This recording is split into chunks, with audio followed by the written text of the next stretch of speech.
Mjomba, hem tujadiliane hichi kitu kidogo. Mi naona sometimes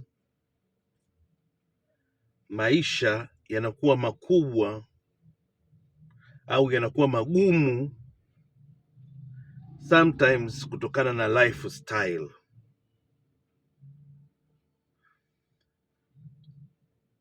Unakuta mtu kabla hajawa na hela ana spend labda yeye pamoja na familia yake maybe 10,000 au 20,000 kwa siku. Hata tatizo linakuja wapi ujue? Akishapata hela zaidi naye anabadilika lifestyle, anaweza akaendelea kuspend 10,000 20,000 kwa siku, au akazidisha kwenye familia na vile vile akaanza kutumia na hela nyingine nje yeye peke yake.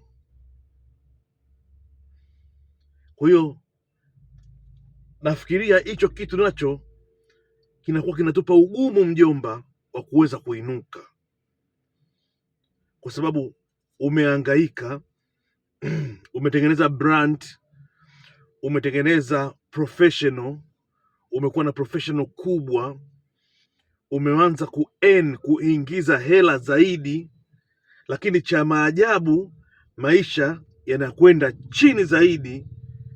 Unaenda mbele unakutana na ukuta, unadondoka zaidi kuliko hata mwanzo ulivyokuwa una maintain. Kwa nini? Kwa sababu ya lifestyle yako unaibadilisha, unaingiza marafiki wapya bila kuwachunguza kama hawa watanipeleka mbele au watanidrain rudi chini. Sijui umenielewa?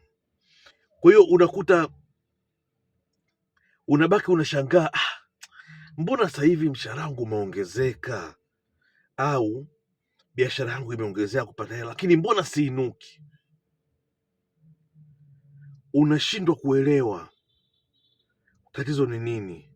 Unajikuta hali imekuwa ngumu, haujichunguzi. Je, nilipotoka na sasa hivi, je, familia imeongezeka? Familia